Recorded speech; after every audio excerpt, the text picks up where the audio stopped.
la semana pasada se aprobó el presupuesto en el Congreso. Finalmente la Cámara de Diputados aprobó la versión del Senado. Entonces ahora estamos analizando la versión final. Todavía no recibimos oficialmente. Estamos esperando que nos remita el Congreso, pero sí, ya estamos viendo los números, cómo se aprobó en general.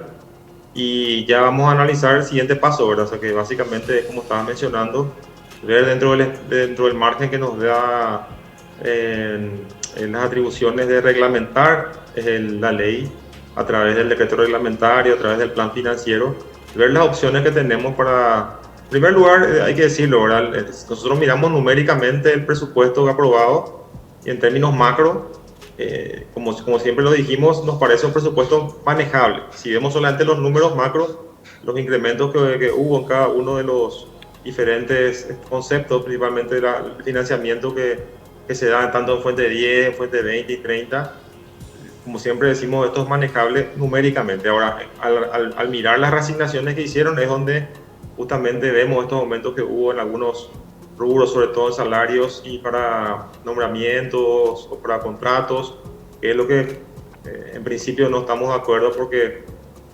nosotros enviamos al Congreso una reforma del servicio civil justamente para que no, de alguna manera todos los poderes del Estado tengamos una misma sintonía en cuanto a las formas en que se tienen que dar estos incrementos.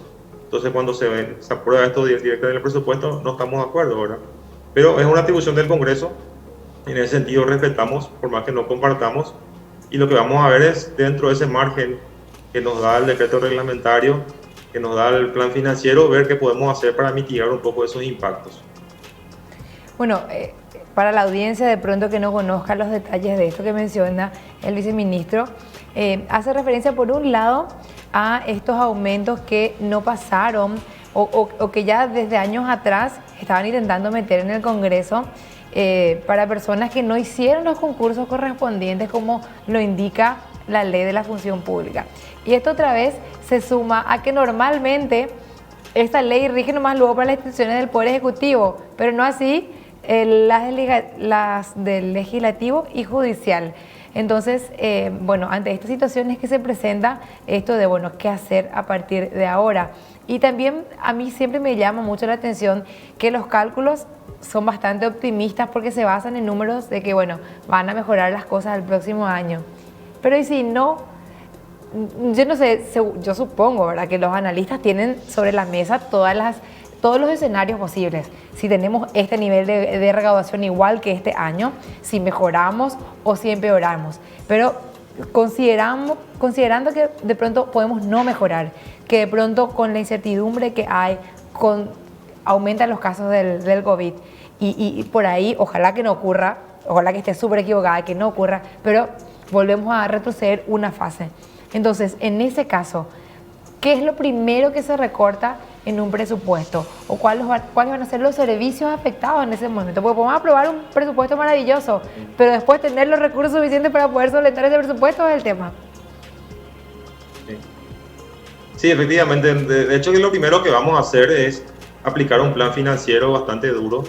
Nosotros vamos a hacer, una vez que tengamos cerrada la última versión ya y promulgado el proyecto, vamos a hacer como siempre hacemos a comienzo del año, una estimación, como estás diciendo, de la recaudación, en base a la información que ya tenemos y en base a la información del cierre, vamos a hacer una proyección de los ingresos tributarios y de los demás ingresos que tenemos dentro del Estado, y en base a eso vamos a hacer un plan financiero bien rígido, bien duro, en el sentido de que, como este año lo hicimos también, porque veníamos de un año muy malo en el 2019, vamos a restringir todo lo que tiene que ver con viáticos, todo lo que tiene que ver con horas extras, todo lo que tiene que ver con otro tipo de pagos al personal que no sean estrictamente el salario y las gratificaciones que están permitidas, y tratar de contener por ese lado, ¿verdad? Ahora, lo que vos mencionás, cuando el Congreso se exceptúa directamente del proceso, como también sucedió en años anteriores, lo que podemos hacer ahí básicamente es ver con el decreto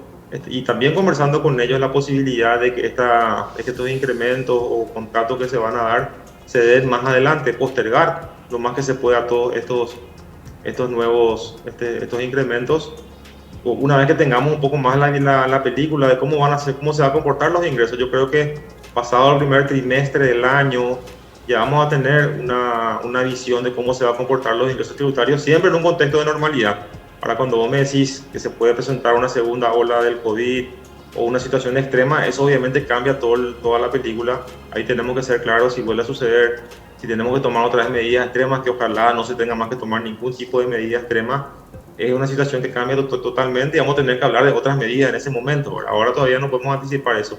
Por de pronto lo que vamos a hacer sí es un plan financiero duro, un decreto reglamentario que va a establecer todo lo que podamos limitar a través del decreto, lo vamos a hacer.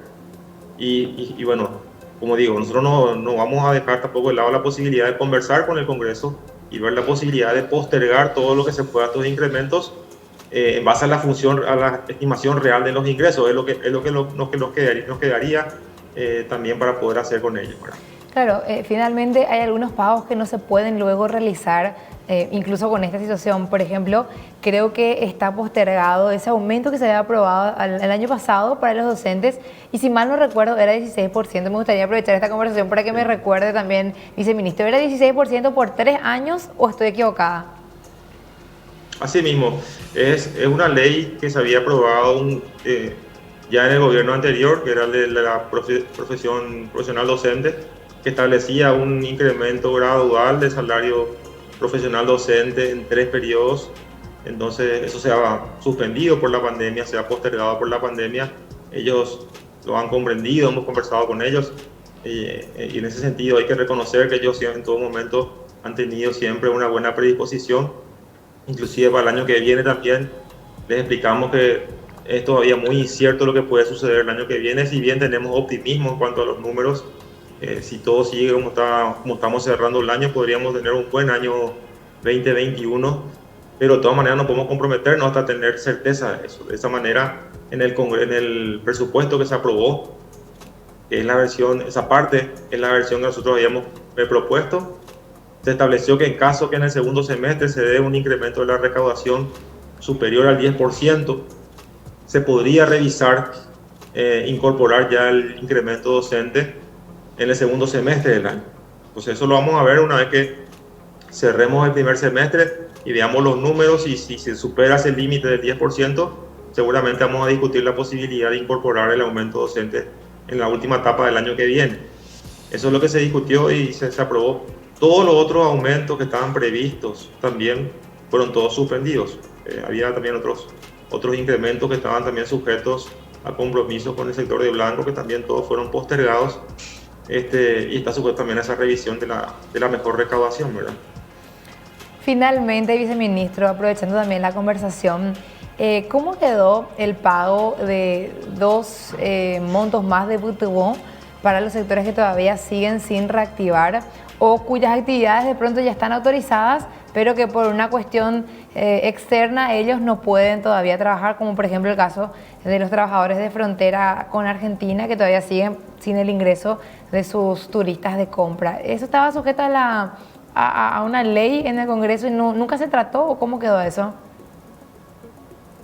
Sí, aún no se trató. Todavía creemos que se puede, hay todavía un par de sesiones más este año y la idea es que se pueda tratar. Lo que hasta ahora se ha podido cumplir es el PTU 2.0, que ya se ha pagado, se han hecho 2 pagos y podría haber un tercer pago en el caso de que el Congreso apruebe justamente este paquete de medidas adicionales, porque eso no está financiado. El PTU 2.0 estaba financiado con los saldos de la emergencia, entonces se pudo ya hacer el efectivo, pero este tercer pago ya está dentro del plan Ñapuá, Paraguay. Entonces, dentro de ese componente tenemos un componente que es para poder hacer un tercer pago, pero sujeto a esa aprobación. Vamos a ver si al cierre de este periodo parlamentario se logra la aprobación para poder avanzar en esa línea. En cuanto a los pagos de frontera, se ha hecho ya lo de Ciudad del Este, o sea, lo Alto Paraná. Se está también viendo lo de Encarnación específicamente, pero eso ya sería otro programa que está administrado por la Secretaría de Emergencia Nacional, pero que igualmente estamos también en línea con ellos tratando de apoyar eso para que salga lo antes posible.